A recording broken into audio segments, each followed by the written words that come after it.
اعوذ باللہ من الشیطان الرجیم بسم اللہ الرحمن الرحیم. السلام علیکم students, how are you? Hope so you will be fine and healthy at your homes. Students, ہم نے کل سورہ یوسف کی آیت نمبر 1 تا 6 کو بما ترجمہ پڑھا تھا. آج ہمارا جو لیکچر ہے وہ ہے سورہ یوسف آیات 7 تا 15. بسم اللہ الرحمن الرحیم.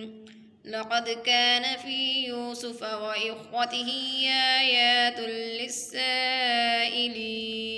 یقیناً یوسف علیہ السلام اور ان کے بھائیوں کے قصے میں پوچھنے والوں کے لیے نشانیاں ہیں.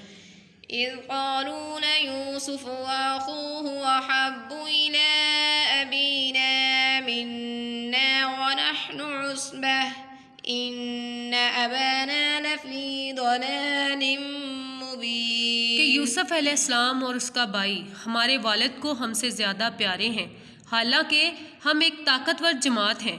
یقیناً ہمارے باپ ضرور ان کی محبت میں کھلی غلط فہمی میں ہیں. اقتلوا يوسف أو اطرحوه أرضا يخل لكم وجه أبيكم وتكونوا من بعده قوما صالحين. تو حل یہی ہے کہ تم یوسف علیہ السلام کو قتل کر دو یا اسے کسی سرزمین میں پھینک آؤ, تو پھر تمہارے والد کی ساری توجہ تمہاری طرف ہو جائے گی اور تم اس کے بعد نیک لوگوں میں بن جانا.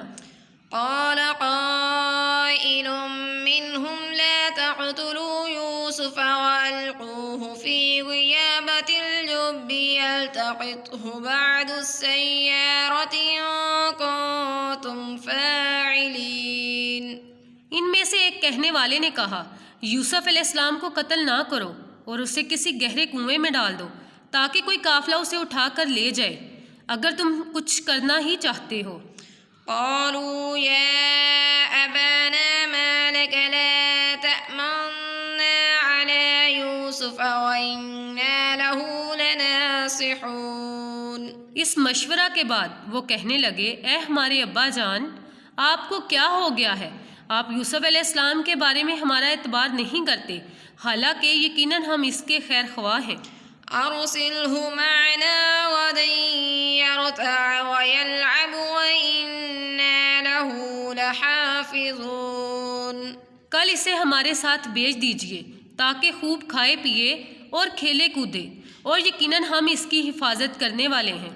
قال إني ليحزنني أن تذهبوا به وأخاف أن يأكله الذئب وأنتم عنه غافلون. یعقوب علیہ السلام نے فرمایا, یقیناً مجھے یہ بات غمگین کرتی ہے کہ تم اسے لے جاؤ اور مجھے خوف ہے کہ اسے بھیڑیا کھا جائے تاکہ تم اس سے غافل ہو. قالوا لئن أكله الذئب ونحن عصبة إنا إذا لخاسرون.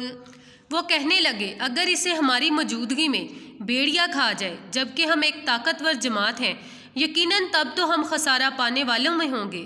فلما ذهبوا به واجمعوا أن يجعلوه في غيابة الجب وأوحينا إليه لتنبئنهم بأمرهم هذا وهم لا يشعرون. پھر جب وہ انہیں لے گئے اور اس پر اتفاق کر لیا کہ انہیں ڈال دیں گہرے کنویں میں, اور ہم نے ان کی طرف وحی بھیجی کہ تم وقت آنے پر ضرور انہیں ان کے اس سلوک سے آگاہ کرو گے جبکہ ان کو کچھ خبر نہ ہوگی.